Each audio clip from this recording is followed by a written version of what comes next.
आज की ये कहानी उस नीली बूंद की है जिसे हम अपनी उंगली पर लगाकर गर्व से कहते हैं कि हमने अपना फर्ज निभा दिया। लेकिन क्या हो अगर वो गर्व एक पल में मिट जाए। आज 16 जनवरी 2026 की ये तारीख इतिहास के पन्नों में एक अजीब से सस्पेंस के साथ दर्ज हो रही है।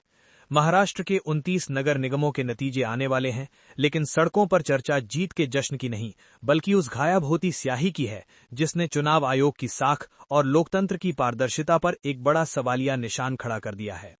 क्या ये महज एक प्रशासनिक चूक है या इसके पीछे सत्ता हासिल करने की कोई बहुत बड़ी और गहरी साजिश छिपी है? आज हम इसी कड़वे सच की एक एक परत खोलेंगे। कहानी की शुरुआत आज सुबह उन वीडियो से हुई जो मुंबई की चौल से लेकर पॉश सोसाइटियों तक बिजली की रफ्तार से वायरल होने लगे। लोग अपनी उंगलियां दिखा रहे थे और सबूत के साथ दावा कर रहे थे कि चुनाव की वो अमिट स्याही साधारण सैनिटाइजर या साबुन से पहुंचते ही गायब हो रही है। ये खबर आग की तरह फैली और देखते ही देखते इसने खतरनाक राजनीतिक रंग ले लिया। विपक्ष के बड़े नेताओं ने तुरंत मोर्चा संभाल लिया और इसे वोट चोरी का नया और आधुनिक हथियार बताया। हकीकत यह है कि आज जनता के मन में एक गहरा शक पैदा हो गया है। लोग पूछ रहे हैं कि अगर ये स्याही इतनी कमजोर है तो क्या हमारा दिया गया वोट सुरक्षित है? क्या वाकई ये स्याही की क्वालिटी का मुद्दा है या फिर मतदान प्रक्रिया के साथ कोई बहुत बड़ा खेल किया गया है? लेकिन इस विवाद के शोर के पीछे एक और बहुत बड़ा सच छिपा है, और वो सच है बीएमसी का चुनाव।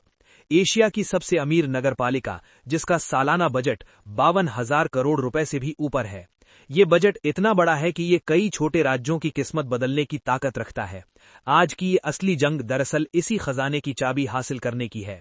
बीजेपी का मिशन मुंबई और उद्धव ठाकरे का मराठा स्वाभिमान, इन दोनों के बीच फंसी मुंबई की जनता आज खुद को ठगा हुआ महसूस कर रही है। हकीकत यह है कि जो मुंबई जीतेगा वही महाराष्ट्र की राजनीति का असली सुल्तान कहलाएगा। आज जब वोटों की गिनती हो रही है तो हर राउंड के साथ सिर्फ उम्मीदवार की किस्मत नहीं बल्कि मुंबई के अरबों रुपए के प्रोजेक्ट्स का भविष्य भी तय हो रहा है। जैसे जैसे हम महाराष्ट्र के अलग अलग हिस्सों के रुझानों को देखते हैं, एक बात पूरी तरह साफ हो जाती है कि जनता इस बार बहुत खामोश थी।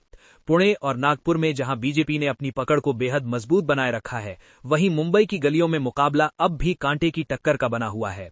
हकीकत यह है कि लोगों के बीच इस स्याही विवाद ने एक गहरा अविश्वास पैदा कर दिया है। विपक्षी दलों ने कई मतदान केंद्रों पर दोबारा गिनती और यहां तक कि दोबारा चुनाव कराने की मांग कर दी है।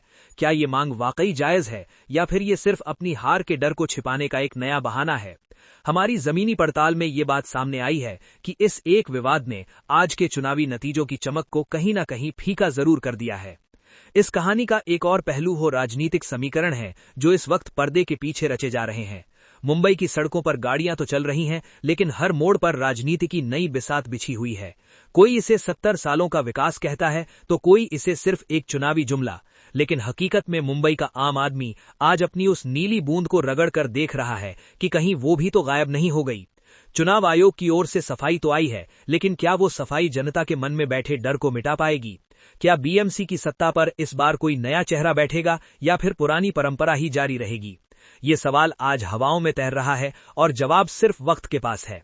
कहानी का अंत आज रात के फाइनल आंकड़ों के साथ होगा, लेकिन ये सुलगता हुआ सवाल हमेशा बना रहेगा कि क्या हमारा लोकतंत्र वाकई उतना ही सुरक्षित है जितना हमें बताया जाता है?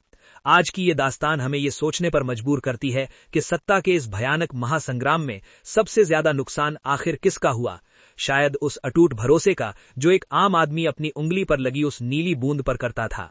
शाम ढलते ढलते कई पार्टियों के दफ्तरों में मिठाइयां बटेंगी और पटाखों का शोर होगा, लेकिन स्याही का ये दाग लोकतंत्र के चेहरे पर लंबे समय तक बना रहेगा।